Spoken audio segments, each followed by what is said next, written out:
Gordon, say something for me. Hello.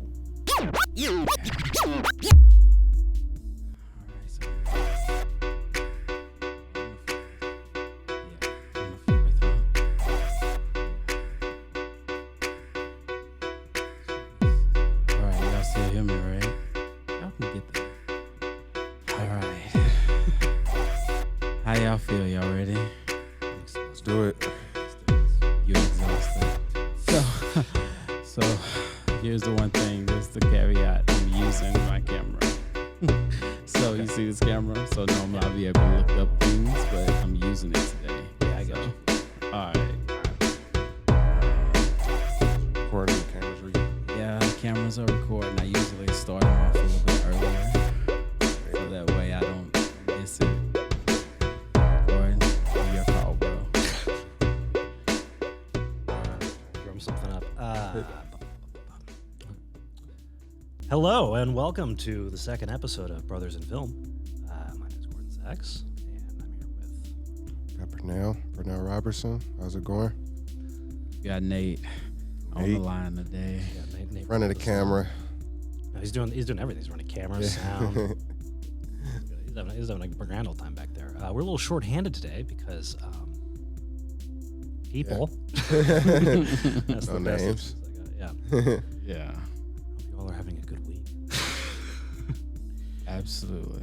I bet everybody's having a good week. You know, sometimes it's unfortunate that we don't have everyone that we want, but hey. Oh, Okay, so now the party started. Okay, let's go. I didn't even know this. Oh, look at that. Oh, let's go. Okay, now I can get in the flow state. Wonder how long that runs. It was like it was gonna run forever.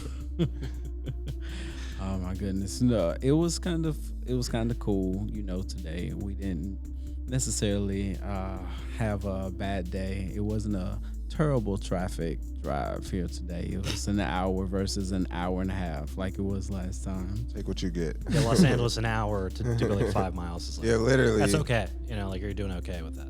Right? Love that about this city. Yes. It is ridiculous.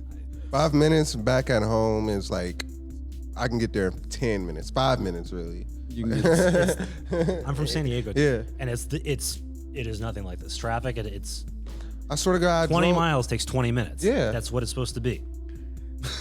So I went to Sammy's camera, and it's only 2 miles away, and the GPS said 14 minutes. I felt like I was getting the deal. I was like, what? Oh, Yeah. 14 minutes only?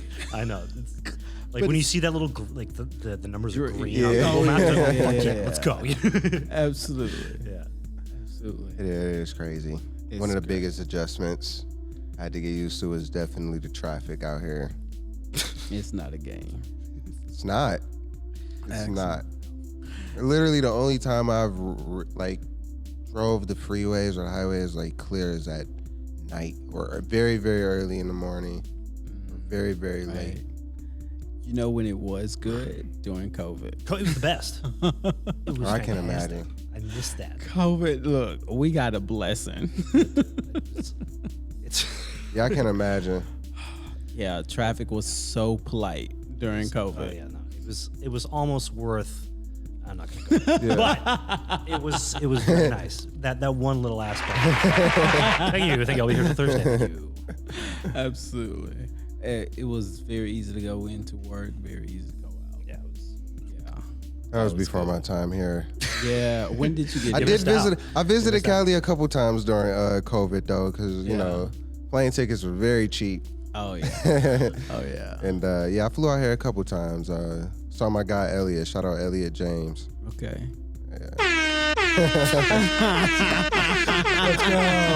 Let's go.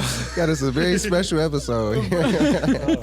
Bro, look, this is my first time ever looking at one of these things. Already I beat like the it. sound from last week. Yeah, no. Gives me an amp every time. Sound effects. Yeah. I love it. Yeah, that's dope. Okay. So today we were supposed to be on. We had a topic for today, right? Got a few. Yeah. Yes. Talk to me.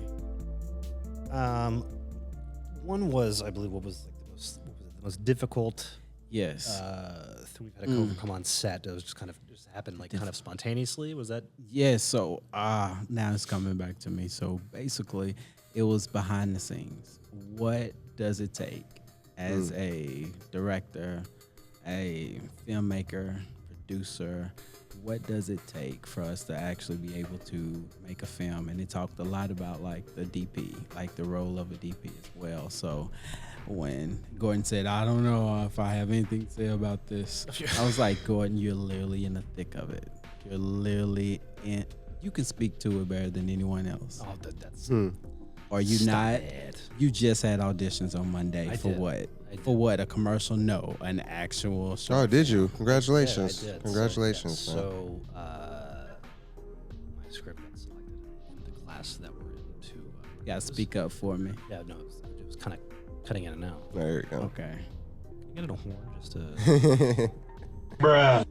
Okay, that works. Bruh. Yeah, okay, bruh. Okay. that's the man horn. Okay.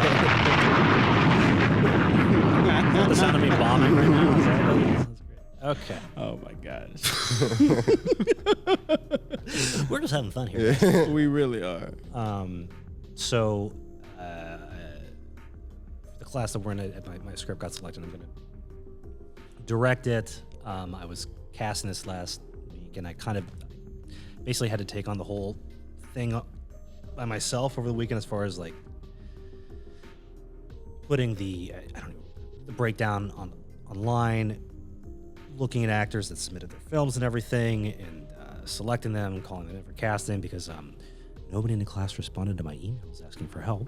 What's the name of this film? The name of the film was called The Diner.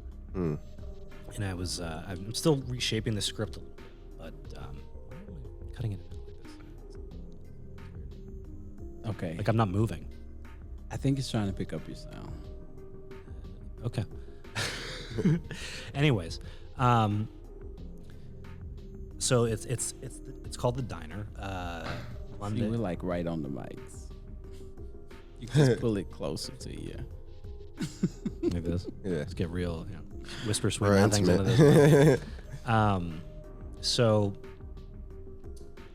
we did casting all day on Monday, and I have to say I am really pleasantly surprised with that one. As far as like, maybe I'm actually decent at spotting people for acting roles or whatever, but like there was nobody that came in that was like, oh, I'm wasting my time watching this. And then I'm still doing some over Zoom this week, and I am as self-deprecating as it gets, but I have a very good feeling about this one. I like the story. I like the script. I'm molding it more. It's kind of tying itself together more day by day. The options that I got, I'm set on one person for one. There's only 3 roles in it, but yeah, I think it's. I'm excited. So like, what's the budget? $300 Nice. supposedly, but we'll see. So all these people coming in for. It's just for casting credit, like kind of things. Yeah. But I got a lot of responses, but people that like the story, and I sent out the script. A lot of people like the script, and they like. I'm getting a lot of compliments from the actors themselves, and like for something that's not going to pay them, and like the actual quality that I'm kind of getting, it's feels good. I don't know how else to put it. Yeah, it's nice. I think that's dope. pretty cool. Yeah. That's dope. Have you ever done like a casting? Have you ever done an audition? I haven't yet. I've kind of just, for the stuff that I've made, kind of sought out, I didn't really have auditions. I asked whoever I thought would fill the role, and I've been very lucky for those people to be interested. I'm never, I would love to have auditions, because I'm actually working on a few scripts right now, because want to stay active, want to stay busy. So I'm working on a few things right now. I got a friend from school. He's helping me put it together. But I would definitely love to branch out more and really start, having that experience and giving those experiences to other people, really treating it legit, going about it the most legit way and, the business way, how it's done in the industry. It just helps you with the whole creative process and how it's done, instead of having the privileges of having a friend I can just hit up, hey, star in my movie, But like you said though, it is also going to come down like, can I find someone who's willing to like, hey, I don't know where this is going to end up later, but we can create something special, small budget, Right. Are you down? Let's do it. As opposed, even though we're on a professional set, we're not, getting paid professionally, but I always feed my cast and crew. I feed them well, them very well. One of my first projects I did, man, I like so much fucking food.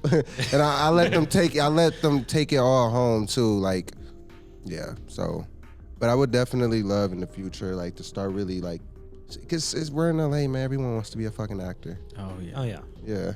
Everyone's a writer. Or I was at a actor. bar one time. I actually met this girl and like we networked through that because she was, she's like, yeah, I act when I'm not working here. I try to act and I try to do. You'd be surprised, you see people working during their day jobs and they have the same dream as you, I like that. Yeah. It's funny. I'm thinking about like I'm putting the pieces together. We talk about auditions and we talk about people who are out here who are acting and want to like really put themselves out there. I see it's breaking for me as well. Yeah. I hear it. I'm not sure what the problem is there. Maybe we'll figure it out. Or we hit the Maybe. horns too heavy, I think. Technical difficulty. That's perfect. Do you know which button Yeah. makes it, or are you just going as it is? So this is the last one. Okay. Money. So now I know it. Okay. So now I kind of memorized them a little bit. So like this is gonna be the hand clap, right? Okay. And this is gonna be the womp. Yeah. But that, you hadn't done that one before, I thought. Because that one worked. It was synchronicity. I know. That was, Look, yeah. you know that worked what? out It well. was just great. written in the stars. Yeah. Yeah. That's dope though. it's I'm cool. glad we got the sound effects. Oh yeah. Oh man, I'm gonna have to really play with those. Yeah. But what if we put out this position, like podcasting, as like I told you, I want to do it weekly. I Yeah. want to make sure that like our voices are heard. I want to make sure that like we're telling our story, not after we made it big, but during the journey. The journey is one of the best parts. Like why reach for a goal if you hating every step of the way, Right. right? I agree with that. So I definitely feel like there's so much value, there's so much richness that can be shared. I agree. I'm here because like filmmaking is like my love, man. Like seriously, I call it my first love, as crazy or weird as it Love sounds. that. Like film is my first love. It's the very first thing I ever remember falling in love with, wanting to do. And this journey that I'm on, like, it's very special.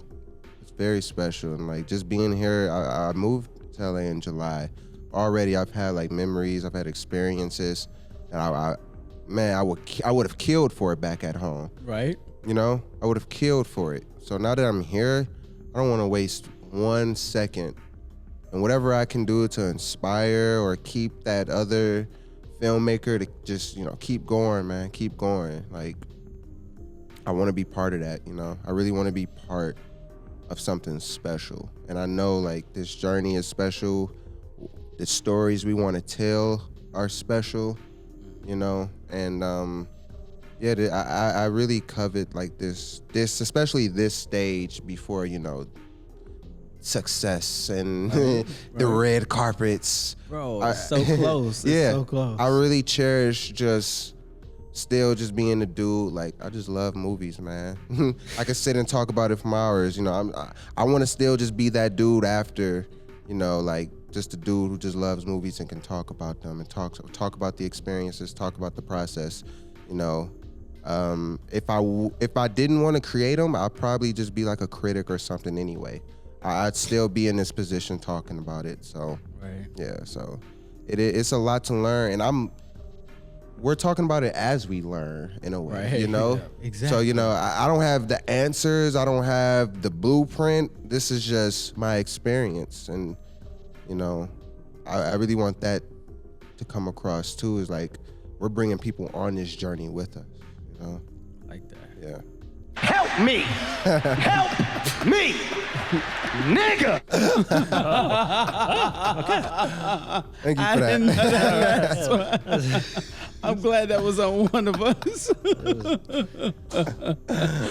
I Yeah, love it, though. I'm surprised. I love it. Well, I'm trying to help. I'm trying to help all the filmmakers out there.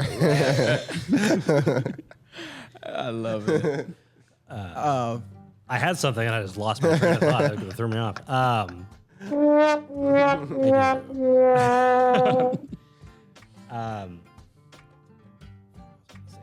mean, building off that though, it is. So this is what is. I can remember like as far back when I was like, it's like it's really about like the love of just telling stories or being a part of a story, because everybody wants to be. Know the water. Oh. Know the water. Oh. It was like yours, like right there, looked like the water. Yeah. Was the main character. All right, cool. Well, it is. What is it? Zoolander, I think. Almost gave just shameless product placement right there. I had to stop myself. But I mean, I can remember when I was like 3. You know, it was just I can only speak from my own experience, but I doubt I am anything but unique in this and that. Yeah. When your imagination runs wild as a kid and you're dreaming up stories and adventures in your head and all this stuff, and like maybe some people are better at crafting them than others, but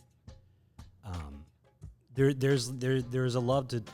Everyone's got a story to tell, and some people might, maybe some, I don't want to say more important than others, but maybe some people have stories that can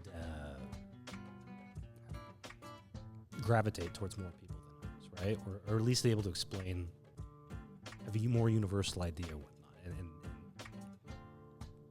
as far back as humans have existed, we learn through stories. Yeah.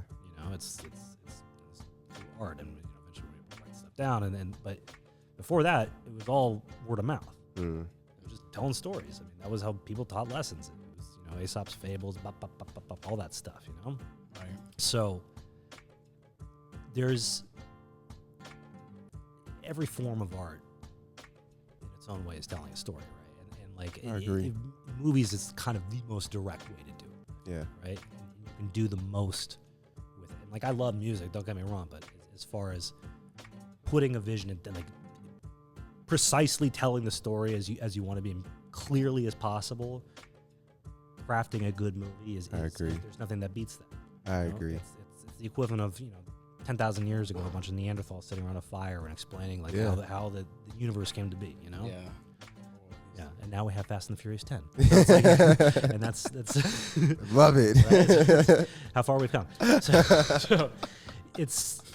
I would love if one of the classic, like one of the silent filmmakers, to just see how far we've come. Exactly. Yeah, like 2,000 years from now, it's like, with like there's a story of like, Ulysses and all these like great Greek tales, and like 2,000 years, it's like back like in the tale of Vin Diesel. Yeah. The saga. Yeah, and how he drove that car for 10 straight movies.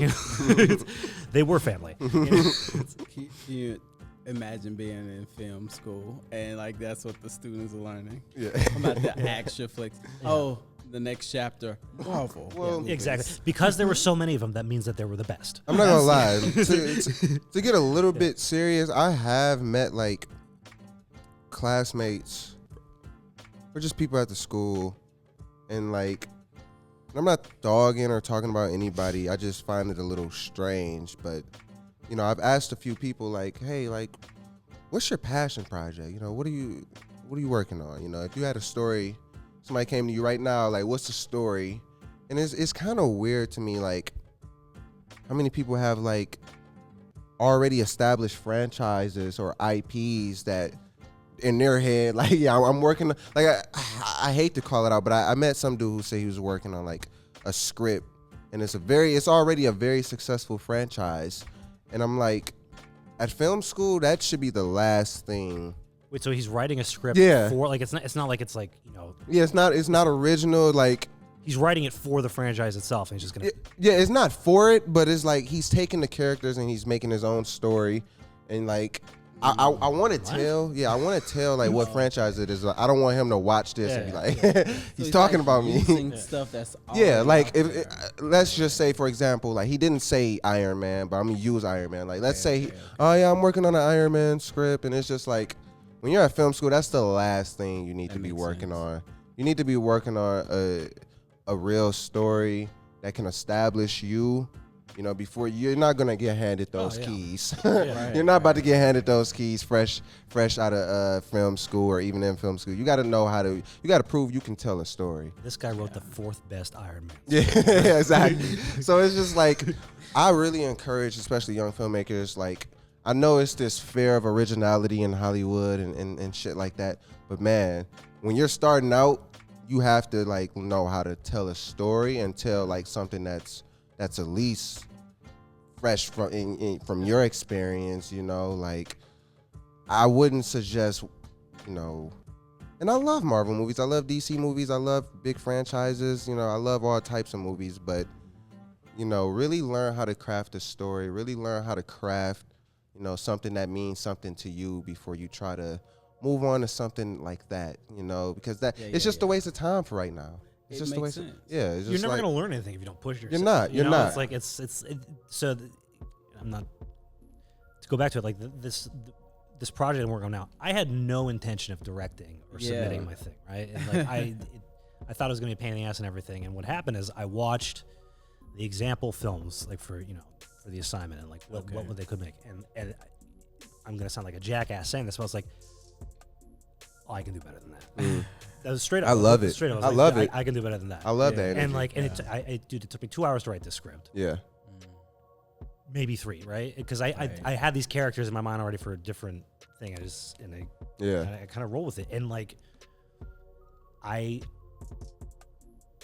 got, you know, it's a lot of stress and a lot of anxiety, but I'm happy as hell I did it, dude. Yeah. Because like there's a sense of momentum, there's a sense of growing out of that shit. Yeah. That like, if I just like sat on my ass and like, oh, I'll just do the lights and you know, I hate doing lights and I'll just be a part of it. You know, it's Tell like a story. It's you just what am I getting out of that? Yeah. You know. Yeah. So Yeah, I agree with that. I've had a bunch of stories that just sit in my head, and like before I ever put them to paper, it's like I'm literally just building worlds inside my head, you know. And it's like before you start a script, you know, it's always like, because I've started projects where I'm like, I don't know where this is beginning, ending, where it's going. But so it's such a different experience when you really sat on something, you really tried to figure these characters and these stories out, and then when you really like, when you go to sit down, like, you're like, oh shit, I know exactly, even if it's not perfect, even if the first draft is not perfect, you still like, I know where the next scene is going. At least I know where at least I know what's happening in my script. And like you said, like once you get it down, like that's the hardest part, is actually finishing the script. It's actually finishing it. Once you finish it, man, then you have all the time to perfect it, fill it in, take it apart, whatever. But just finish it. yeah, I mean, I'm still workshopping this. Exactly. Script, right? I had an ending, and the gist of the story is still staying. But I mean, like Same. 3 hours before, I was zooming with someone that I'm set on casting, right? And I realized that like the character that she's gonna play is like, why it was more of like a bit part, right? And it would make it much more interesting, and just adding a couple lines for her, and I changed the ending a little bit where it's the same ending, but there's more symbolism. Yeah. You're That's the just fun constantly part. crafting. It was fun, and I was like, dude, I was like impressed. I was like, It's dude, fun. this is fucking good. That's the I was fun. like, this is Because first drafts are always like, for me at least, first drafts are always like, this is the most bare bones, like straightforward version of this. There's no theme. There's no like, you know, I'm just saying what the characters think. I'm saying what they want to do, you know, doing anything to push it and finish it. But when you really start like, oh, I don't need to say it like this. I could like have them just say this, and it still symbolizes everything. And that becomes so much more fun. And then you create situations, you figure out like, you know, how to you figure out how to tell a story effectively.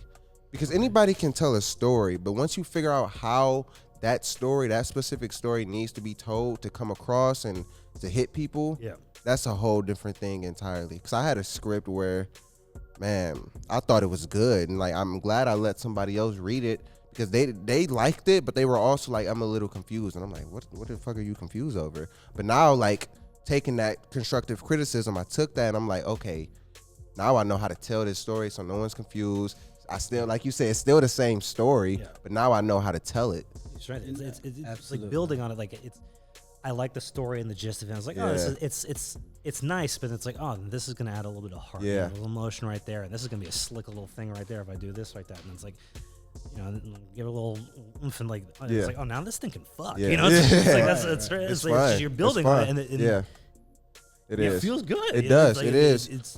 You get like the it's a flow state. Kind of thing, You get the brains just zapping. You're like, oh man, like I think now even in my poetry, I constantly think of the narrative arc that I'm trying to tell. Like I'm always, did I explain the setting well enough so that someone can jump into this poem and understand where they are in this poem? Am I setting up the events 1, 2, 3, or do I have enough events that could have 3? And if it's not enough events but enough turns, like I'm making sure that there's at least some type of switch that happens 3 times. I'm ensuring that I have that climax every time. Again, it's storytelling, so my poetry has to reflect that ability, as you said, to tell a story. Why else am I writing the poem? So I'm sitting there, I have the events, I have that climax, and I'm making sure that I end it with some type of resolution of some type. Again, and those are my best poems because they really tell the story well, and it has my voice injected all in through it, right? And I feel more complete. I feel as if there was a place that we went to, not just a feel. It's cool to have a vibe. I think that's great, and I think those are awesome. But I think that the more I write, the more I want to actually tell a story. I want to give you the setting. I want you to feel what I'm feeling in that moment. And the more I can use the technical pieces that we have of being able to tell a story, the more effective I am with the outcome. It's like the fundamentals, you know? Yes, it's please like, it's harness like these fundamentals. it's like it really is fundamentals, and it was something that opened my eyes, like, because you think like, oh, these people, they just tell a story, beginning, middle, and end. But it's like, no, like you have to have a certain momentum, you have to have certain pace, you have to have certain things happen in between your middle, or your beginning, middle, and end. Like there are so many little things, and it's just like when you crack those fundamentals, when you really crack like the skeleton of a story, and like most stories have the exact same skeleton, and there are different skeletons, but most times the skeletons are the exact same. Once you learn that, once you crack that, same organs, exactly, and all that shit. you can once you crack that and learn that and perfect and master that, then you can do anything. You can do anything, go anywhere with your story. Now that's how I understand, like, how is there one structure, how is there one this, and then like you crack it, and then you watch every other movie or poem or music, and you listen and you see, and you're like, holy shit, like there really is though, you know? It's like a science. I said it last week, but it's like a science to it. You know, and when you go and have those conversations with people who are hiring you, or you are trying to become employed, like it's so important to be able to have those conversations where you use those key words and those key phrases. Like I just talked about the narrative arc, and I just went through that. It tells you that I at least understand the basic elements. Then we're talking about how do we construct the story, meaning that do we have a theme? What's the mood? What's the tone? And you're talking to people that you're working with. Like you want me to work with you for a music video, I need to understand that. Or let's say you want to do a story, you want to do a documentary. I'm saying, so what is the message that we're supposed to walk away with? I've had multiple disagreements. You should be able to answer that so much more simple. You have to. It should be so simple to answer that when you're working on something. I'm telling you. So my disagreements that I had came because I wasn't as familiar with the art. I knew how to camcord, I guess, to a certain degree. I knew how to capture a story, but I didn't fully have the language to speak to the story. So when we will sit there and talk about what direction we're going in, there will always be a button of heads. But now that I understand the language, I'm clear. You cannot give me a long answer for a simple question. I cut you off and say, that's great. However, what's the message? Exactly. If you get on your second One or two sentence, sentences. I'm cutting Exactly. you off. I'm Like, cutting come you on. off. If you don't know the message, no one else will. Exactly. If you don't know the Exactly. theme, no one else will. So you don't have a clear theme, and then you wonder why people don't enjoy it. Yeah, I completely agree. And like I said, it's something I'm still working on. Like as a writer, it's still something I'm trying to crack. But like I catch myself if I don't know what's going on. If I'm the writer and I can't even explain what my character goal is, what's the story, What do what's they the want? theme, exactly what do they want? What's the one? What do they want throughout the whole movie? What do they want in this every scene? scene. Exactly. What do they want in this scene? What do they want in the next? How does that? And what's stopping them? Right. That's the big. Yeah, that's one of the big. What's stopping them Exactly. from what's stopping my main character from getting that? Why? Why what can't are he the have stakes? it? Exactly. Yeah, I think the more and more that you put yourself in it, you share yourself. Yeah. It can sound cheesy, but you're vulnerable with your words. You're Yeah. vulnerable with the Yeah. story you're trying to tell. Yeah. You're willing to put a piece of yourself out there. The better it's gonna be. I agree. And the more people are gonna be able to relate to it. Exactly. It's because if you're just like. I can't do the Fast and Furious shit because I'm sorry. Yeah. It's Yeah. like No, I know what you Heavily- mean though. but it's like I get it. You're fucking driving yeah. cars and shit blows up, and it's Yeah. like I don't want to watch that shit. And got you. it's so like I think I talked about this last. Maybe I did. I took my little cousin to see the Dungeons and Dragons. Mm-hmm. Right? It's entertaining. It's fine. It's like 2 hours and 15 minutes, and it was just fighting. Yeah. And like here's the thing, like John Wick is something in itself. John Wick was dope. Yeah. Right, and that's pretty I much love just, John Wick. but it knew exactly what it was and just fucking. Right? Yeah. But this movie, it was just a derivative fight scene after a derivative fight scene, and like my cousin's 11 years old. He's like, oh yeah. Of course he's gonna love it. Yeah, And I loved that shit when I was younger. Yeah. But as I grew up, I'm not gonna It lie. doesn't As have I grew sticking power. yeah. It's Man, I it's used so to forgettable. love action movies. I used to love, and I still do. Don't get me wrong, but like action, like especially nowadays, like that's The best unless action it's like movies, John Wick. They still they tap into something. John Wick Exactly. is just something that's Exactly. just very unique as far as Exactly. cinematography. Exactly. There's an art to that violence in Yeah. some weird way. Yeah. I mean, it's Yeah, I different like drama. You know, yeah. I like drama. I want heart. I want to feel something when I'm watching. Give me that some shit. fucking like. Even if it's some goofy comedy, dude. If Yeah, it fucking strikes yeah. a nerve, it makes me laugh. There's Yeah. something in there that I like. Yeah, I don't like mindless Absurd. action. Especially a anymore. good message that really makes you think. Yeah. Like, I'm like, damn, Yeah. that was good. Yeah, I don't care for the explosions. I don't care for the cape shit. It just doesn't grab me anymore. Not like if it it's used gonna to. be empty. And I think, And Not Yeah. if it's gonna be empty. Like, And give a- me something with that. and a lot of these studios, it's like, I know listen, man, we grow up and like, you know, studios should always care about the next generation, but it's also like, and I'm gonna be a little bit hard on Marvel. I love you, Marvel. I grew up with you, but it's like, I can see that Marvel hasn't grown with this audience from 2008 because I don't love the Marvel movies as much as I did in 2008. And I can just see, like, when I go and watch a Marvel movie now, I'm like, okay, I know what I'm expecting. I know what I'm getting out of it. Hate it or love it, you know. But it's also, I can tell that this is a franchise that hasn't grown with me. You know, I'm still watching the same shit that happened from 10 years ago. Yeah, no, it's like it's just gotten fatter. Exactly. It's just built on mass, Yeah. but it's not like Yeah. there's no it hasn't learned anything. Yeah. You know? Yeah. Can I ask As you a something person, about Marvel that? hasn't grown. You know? Yeah. Oh yeah. Yeah.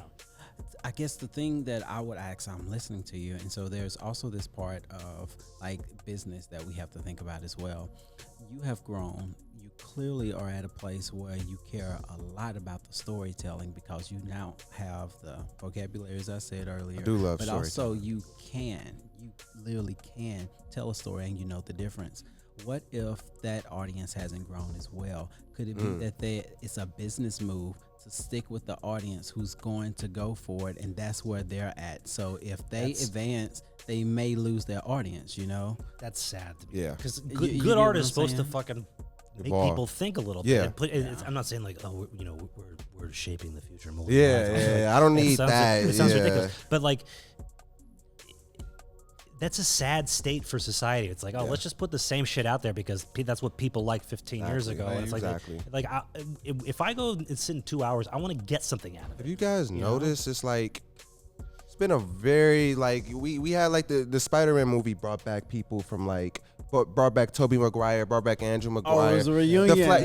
The Flash movie that's about to come out has like Michael Keaton, who hasn't been Batman since the 80s or 90s, and it's like it's very nostalgia fueled right now. They're like they're banking off our child memories, you know, and like man, there's a whole generation that's not experiencing what I experienced because you're just reselling them the same fucking memory, you know. It's like now they're remaking every fucking Disney animation, and it's like they're just repackaging these things that we already have grown to love, and they're not really making new things for people to fall in love. Last year alone, how many Pinocchios were there? How many Pinocchios just last year? I really liked. I'm saying how many were there? I did. One story. Del Toro's his was it was like a dark reimagining, and that's why I liked it. It wasn't like I liked it a lot. It wasn't. Yeah, it was. It was amazing. I mean, it was the same different. Basic story. That's a good story. That's a reimagined. You know, like that's a movie that's like they made Pinocchio for a 2020 audience. You know, it's not the same. They're not just trying to resell it or repackage it. You know? He highlighted different messages that he you did. could find He within the did. story. He Because did. I mean, like son a good being story, people are going to passed find away. different meanings out of it. You know? It's like I really did enjoy that one. I feel like that was one of the better anime, but I still do agree with you the too. other one was because terrible. The one that Disney did, bombed. Yeah. And it was like Tom Hanks was like, Pinocchio, like nobody would believe. Holy shit! I forgot Tom Hanks was in that. That's like That's crazy. Yeah. So it's that like, is crazy. But yeah, it's. But we talking about like reusing and retelling the story, but like that story has been told so many times, and But it's released like year it's after year. proven. But y'all like it Proven, though. yeah, because y'all it's like proven. it. And even So- us, like I think audiences are. I think they're finally starting to move away from it a little bit, just a little bit. But for a while, I feel like only because when you really do kind of, I don't know what the underlying causes or factors was, but like the first Black Panther movie made $1 billion at the box office. Yeah.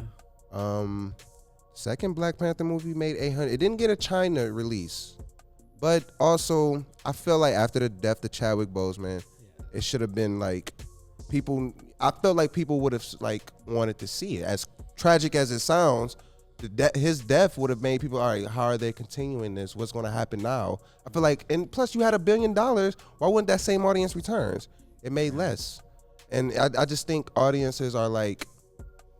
I feel like they're me. They're like, you're just giving me the same shit, you know? Did you like the second one? Exactly. Yeah. Yes, I did. I liked it, but I also want more. I expect more from, because man. That opening scene for me was like everything. Like I could have left I got everything I needed out of like the opening scene. I agree. I was almost in tears. Yeah. No, I think I was in tears. I didn't see that. It was emotional. Oh my gosh! How does the opening scene do that to you? Yeah, it was. I liked so beautiful. It, but I honestly, man, like I said, I grew up with Marvel.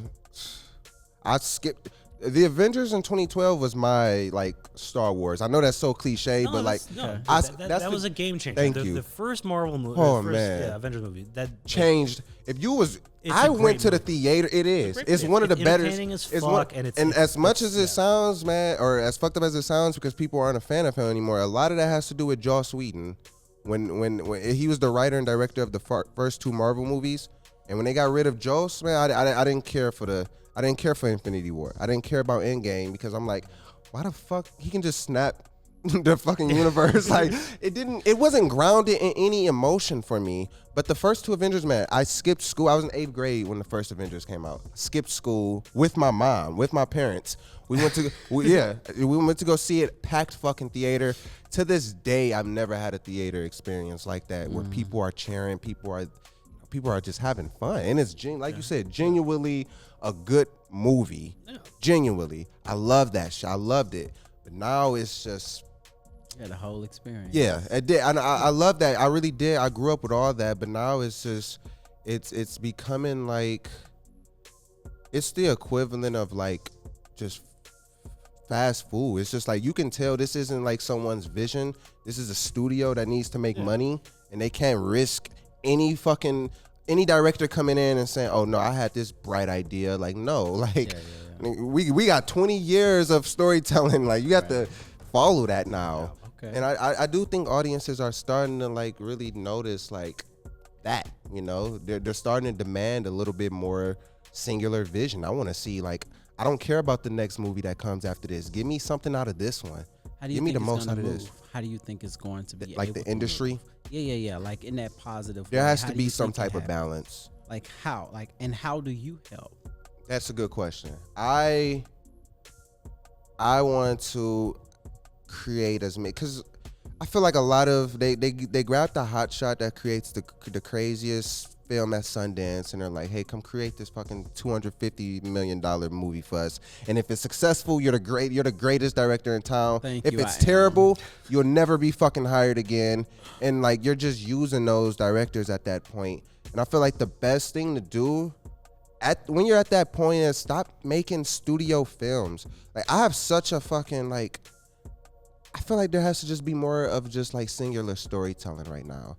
I feel like people want to go have a single experience. They don't want to think about the next movie that comes after this. It's becoming too investing, and like it's becoming too much of an investment of time and money. And I feel like the best way to pay forward is like, you can keep this original. I would love a Marvel Cinematic Universe, but I don't want every movie to look the same. I want the Spider-Man movie to look like a Spider-Man movie. I want the Thor movie to look like the Thor movie. Make them look different. Bring out, I wanted to see like there are actual people behind this having their vision heard. But when every movie looks the same, every movie has the same plot beats, it just ruins it, you know? And I feel like there's just this demand for more singular storytelling and vision. I guess here's the thing. I think that like when we have these conversations a lot, we tend to talk about the movies that we see like that are like at the box office. But to be fair and to be honest, most of us don't watch those consistently. Like, True. there are so many networks, there are so many independent film and Facts. filmmakers that we are consistently watching. Facts. And I know I was in the car earlier and I was talking about like one of those films that like, hey, I was able to watch, and now that I'm sitting here at a screening of one of those films, I'm sitting up here with the writer and like the producer. Like, he wrote this film, and so like there are films that serve communities, and there's a whole we did talk about that. There's a whole like market of films and filmmakers who are servicing those type of communities. So when we think about movies, I tend to think of there's the studio films, but then there are like my communal films. There are people in movies that I see. I Believe know it or these not, actors. I know these filmmakers. Those are the people keeping this talk about industry it, alive, man. right? Or at least keeping the art of it alive. So I do think there needs to be perhaps maybe we should show more support for those Agreed. like filmmakers Agreed. and film, and Agreed. and maybe give more shine to those type of voices. I know there are so many networks right now. You can look at my phone and you'll see I got like a couple subscriptions to different films, with like channels, so to speak. You know, it's not like the HBO Max, it's not like the Netflix, it's like different independent films, studios. And I think we really have to like pay more attention to like those type of films, and I think they're giving us what we want.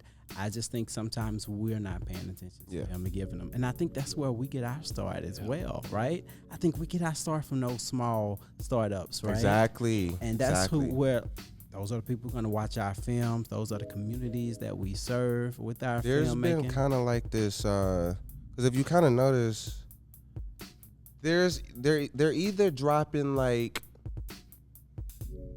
small budget movies are pretty much going to theaters.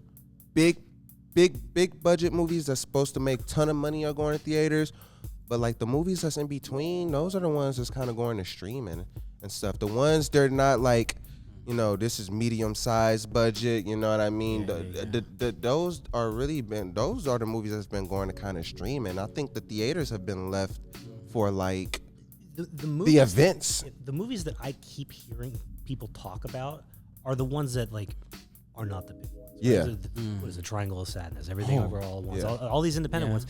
And it's because like they're original. And Everything something at new. Once was Skinnamarink. What? Everything at Once was independent. Yeah, or It was A24. A24. But as far as like smaller, Yeah. what I mean is like big budget, derivative ideas. Everything everywhere was completely original. Yeah. So like the box office splash that made was pretty like extraordinary. Oh, that movie did great. Yeah.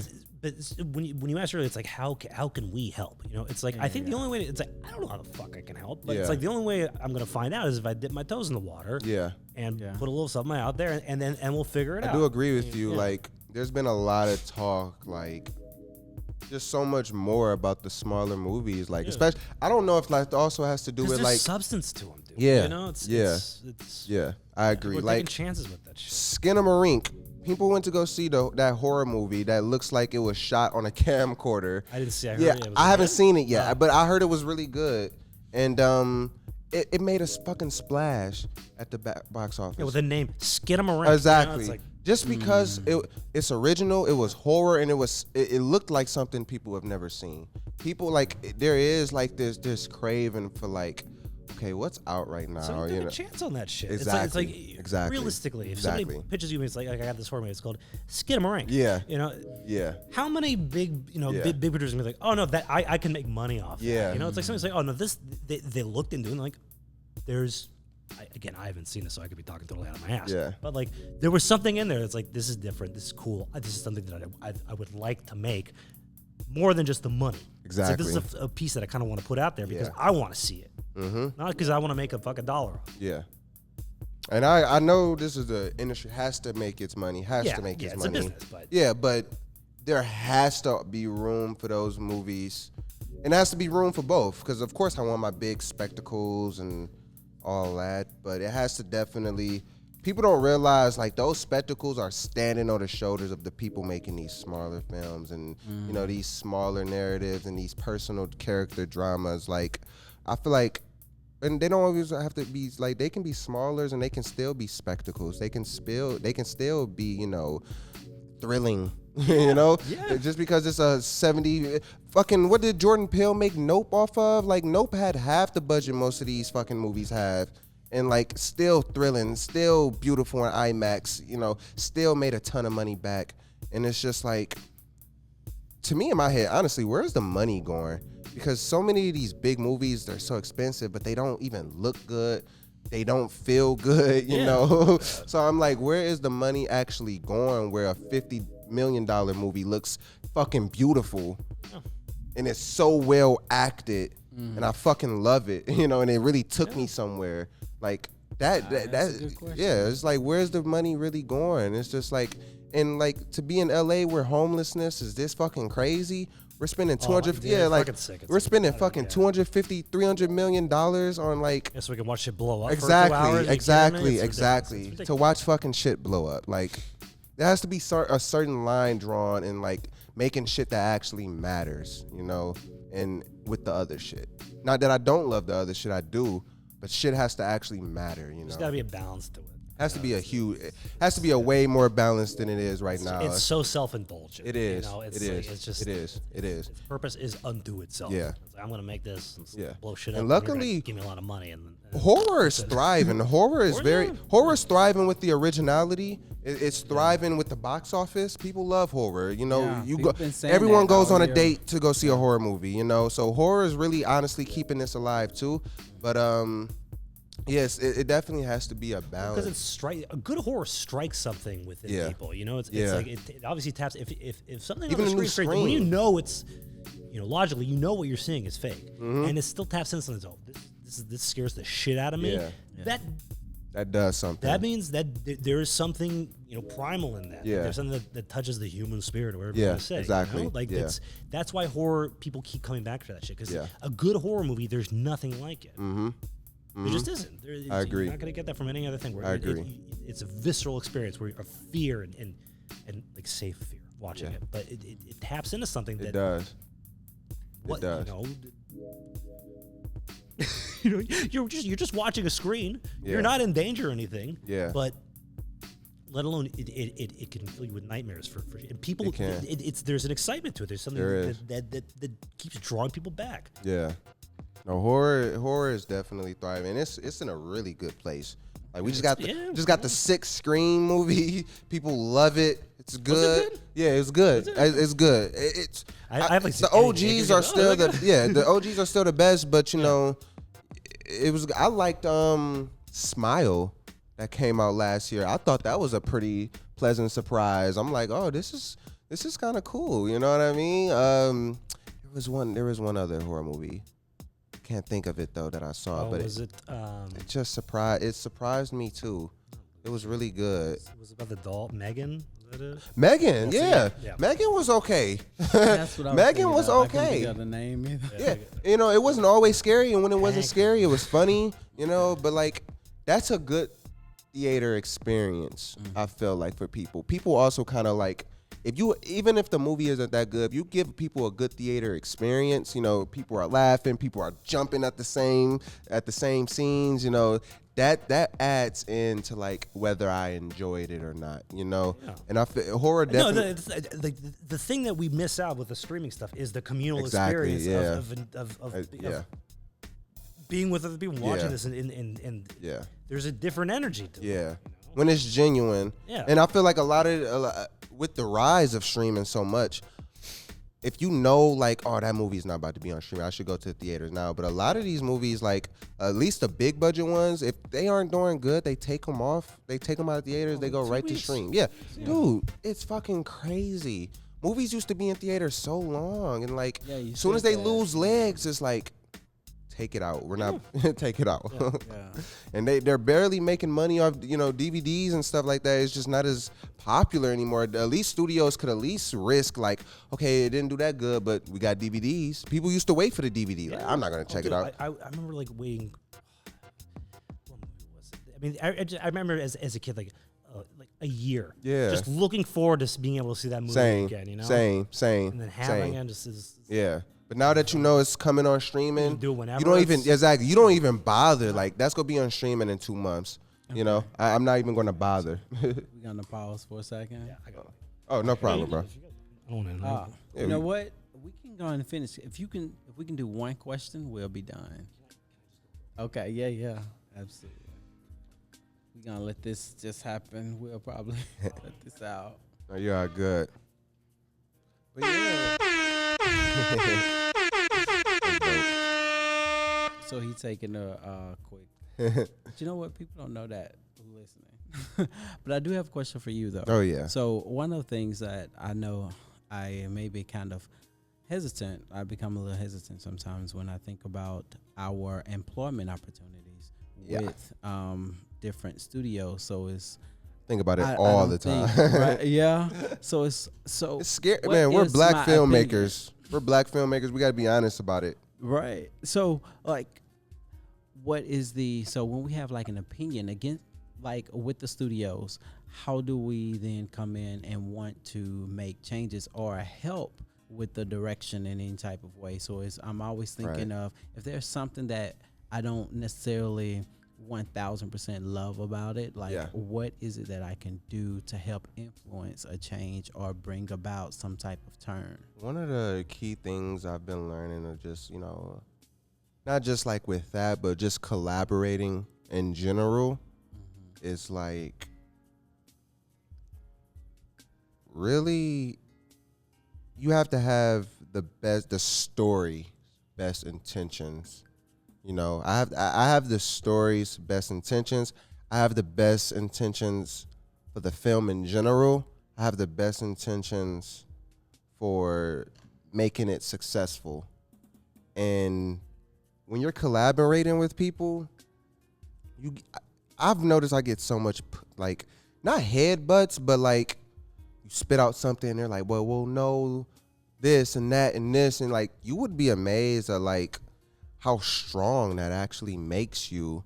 Like, because we were just talking yesterday, like if you're in a room full of yes men, you're in the wrong room. Everyone's in the room telling you, oh, that's the great idea, that's a brilliant idea, you're in the wrong room. You have somebody that challenges what you're saying, and if you can convince somebody what you're saying is actually, you know, smart and creative, you know, if you can prove that, you know, and if you could actually, that's really what it is. You have to be in a room, because this is filmmaking. You have to, dude, if you're not ready to fight for your fucking vision, to stop. Because people go eat you apart. They go use you. And I'm not saying this as some dude with fucking decades of experience. I'm saying this as a dude trying to come up in this shit. People will fucking talk to you like you not shit, you know. They go tear your story apart. They go act like you don't know what the fuck you talking about. But it's also like, fight for that, man. Fight. And then when it's successful, which is the only way, unfortunately, in this business, you could probably really prove somebody wrong. That's like, you know, that's the only way. But you still, regardless, stand on your vision. And if somebody's like fighting it, you don't fight them. You know what I mean? You build it. I build the best story. Somebody could really say something to you and you're like, oh, I didn't think about that. Or like, I should really consider that. But also somebody could say something where, you know, I don't agree with that. You know, I don't think that. But as long as you're able to speak, as long as you know your story, know your vision, you're willing to fight for it, and I feel like you're good, man. It's like, it's all about taking risks. This whole industry is a risk. It's always a risk. You don't know if someone's going to love your script, your story, your vision. A lot of people don't.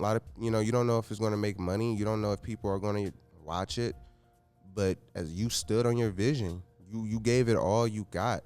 And that's the only thing I can literally like suggest is fight for your vision. Fight to be heard. Fight for your voice to be heard, you know, and become that.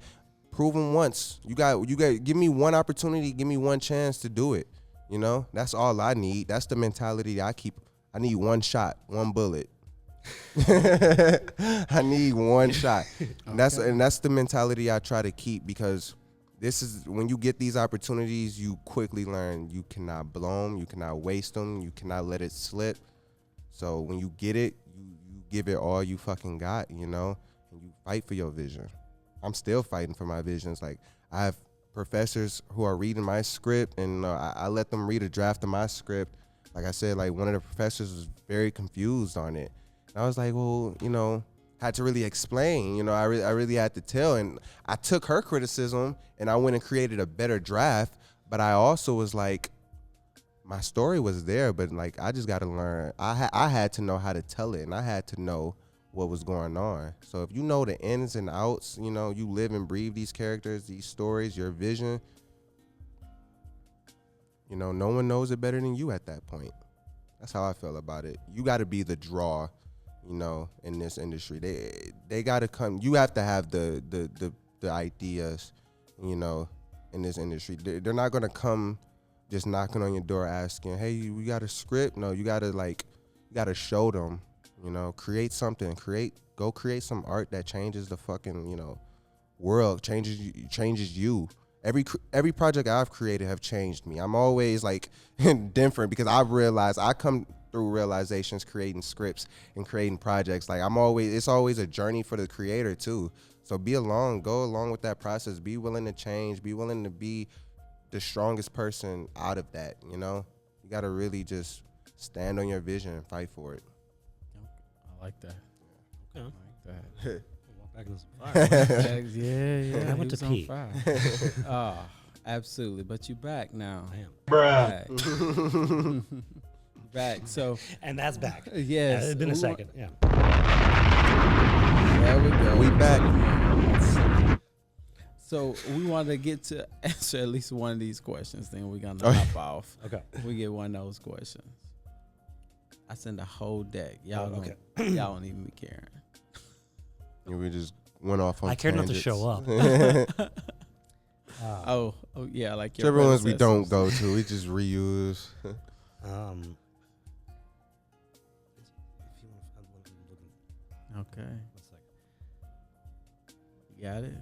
Ooh. Should be on text message. No, and that's what I'm looking for. I'm just Okay. deciding which one. Deciding. Yeah, they're I'm tough questions. Right.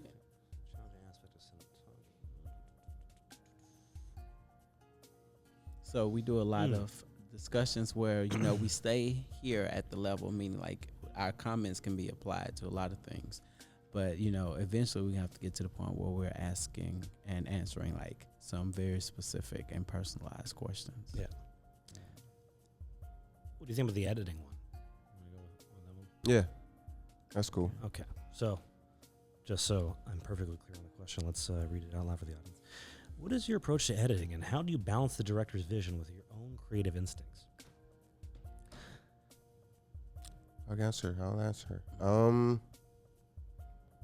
Editing is not fun for me. It used to be. It used to be. It can be It's not fun for me during it. The process of it, seeing your film come together, is definitely the most fun. But like, when you're the actual editor, I can't imagine it being that fun. But I feel like, well, it's always the rough cut. You know, you do the rough cut. You lay all the footage down. You know, you don't really even make cuts. You follow the script. Simple over the shoulder. You get the simple shots. But then when you go over it, that second cut, when you really start to see like, all right, let's create a pace. Let's create a tempo. You know, I feel like you should definitely, because we were talking about this one day. As a director, man, you've seen this footage. You've read this script so many times. It's like, it's not new to you. So when you get fresh eyes, when you get your editor to really like sit down, look at this with those fresh eyes and like almost as an audience eyes, I feel like you should really listen, take into consideration. Of course, as a director, you know, you're going to make choices. You're going to have choices that you want, or you're going to have like, you know, things that you want done. But also like that whole process of creating, like you should definitely trust the eyes. Trust those eyes of your editor. Trust that feeling of the editor, you know. And if you're a good director, they'll be using your best takes, your circle takes. They'll be using all that anyway. But it's also finding, all right, should I get a push in right here? Should I cut close? You know, like a good editor will know like when to make it dramatic, you know, and when to make it, you know, real. And I feel like you should definitely always trust those eyes, trust those fresh eyes, and trust your vision too. And really, like you said, it's collaborating, you know. Have to be able to really express ideas and take them. Not only like give them, you have to always be flexible. Yeah, you got to be able to take them. You got the point to of editing is you can edit it. Exactly. You know? So it's like exactly. You're not stuck. Exactly. And you know, you ever see like there's always like a director's cut or like a extended cut. You know, some directors don't always have the luxury of getting their final cut, but some directors are also very indulgent and like, oh, this doesn't need to be that long. Well, why not? It's a beautiful shot. You know, like some directors are like I'm bored as shit. Yeah. So some editors are like, you never want something on screen more than like, once the audience knows what's happening, cut to the next shot. That's like the rule I learned. So you never want to just stay on the shot way too long. So like, you know, trust what your editor is trying to do, not just for you as the director and your piece of art, but also like for the experience of everybody who's going to sit down and watch that. Gotcha. Yeah, and I think you said there's a balance, right? Like, I know it can be very difficult. I know I've definitely had like some scenes and like that definitely go on long. I know it may even be too long, but it's just gonna have to be too long. I get it. It's just gonna have to be that way. And it was like, yeah, you can cut it off. It was like, I could. You so right. Fuck you. I'm just you know, I'm just gonna have to be wrong on this one. Like, this is my film. I get it, but I need you to feel this. You're gonna feel something, one way or the other. I would also encourage, I totally understand. But you're right. Like the editing could definitely, you could definitely use some pointers by listening to the editor. Definitely, and also like help your editor and get like all the shots. You know, like complete the take, get enough shots so you know don't just like. I think we talked about this a little bit last week too, but like, you know, help your director or help your editor in that suite. Always keep them in mind when you're making the movie too, because you might think when you're shooting like, oh, I got it, good, let's go. When you go and edit it, you're gonna be like, oh man, I needed one more angle. A good director is gonna be every meticulous time about that shit. Yeah. Which is why you need those storyboards and that shot list. Yeah. So there's two things that I've worked on in film school where I distinctly remember because I had to edit them, right? Where one of them was, I was actually acting in this thing, and it was a horror short that somebody shot here, and there was the scene where I get essentially scared. It's the jump scare scene, right? Do we have a scream? Oh no! Wait a minute. Do I have? No, no, no screen. No screen. Yeah, that's actually my screen. And here's the problem. He forgot to film the monster scaring me.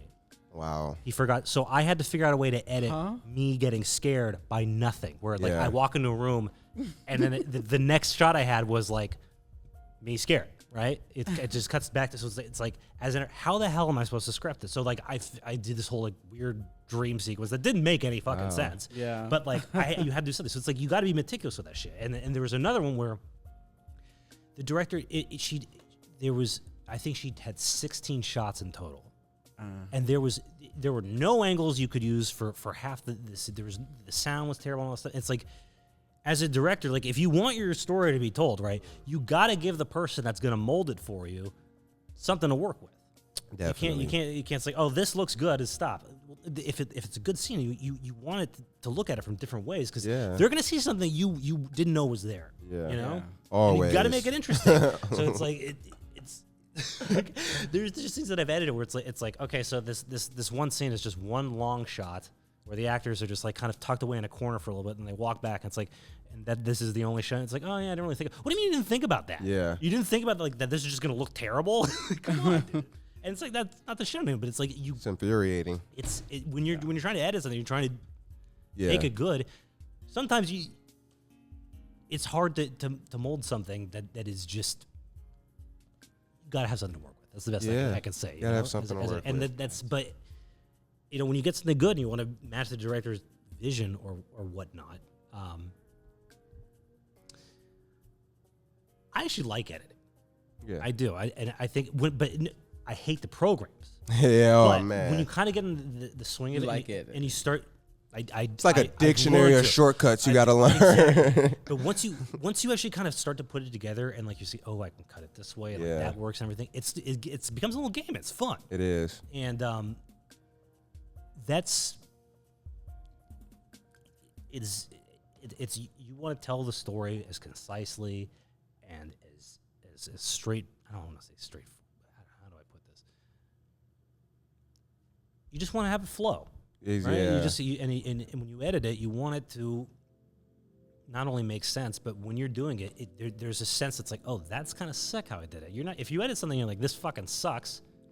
That's the worst feeling. That's it. You know, the worst feeling. But once you just kind of start putting, it's like a puzzle. You're putting together with all these different shots and stuff, and how you cut them out, and what sounds you want to accentuate, and music and all that stuff. And like, I mean, to give, I think that the first step, as someone who is as amateur an editor as I am, is you got to have fun with it. At least try and make a game of it, and to at least give the director what, because you're just sitting there and you're like, this sucks. Even if it sucks, just be like, oh well, I can make it. Give me something, you know. Just like, I'll put this together and like, oh, that looks funny as it is. It's a B movie, but whatever. Like oh, this is entertaining. At least get something out of it. Yeah. I think first step. I don't know if that made any sense, but no, I agree. No, I get you. I totally agree with you as well. I think that is the toughest part about film school. If toughest is that a word? I think the hardest part of film school is editing, because something is going to be in the rearview mirror. Like there are many things up front. Like, no, you're never gonna get directing, cinematography, history. Problems. I'm telling you, editing gets put in the rear view because it's post, because we're learning. We have to know how to plan. We have to be great at getting a storyboard, like a lookbook as we talk about it. We have to understand how to get that shot list and how to get all of the sets the way that we want. We have to understand how to get those lightings, like of the feel light. We have to invest so much time in like getting accustomed to like running the camera and operating in that focus, to the point where the last thing, which is post-production, we're just not that stellar at. I have yet to see any of my film colleagues. None of us are great at editing. Like, we're okay. We're all learning. It really is we're all still learning. I'm okay at it. I think if I'm all right. Yeah, I'm not gonna say I'm a great editor, but like I've been feel happy like with something being that I like didn't think my was worst critic.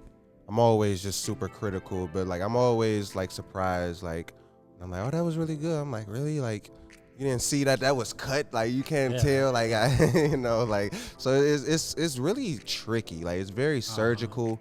And, like, one of the things I thought, like, that's always in the back of my mind, like, least is continuity.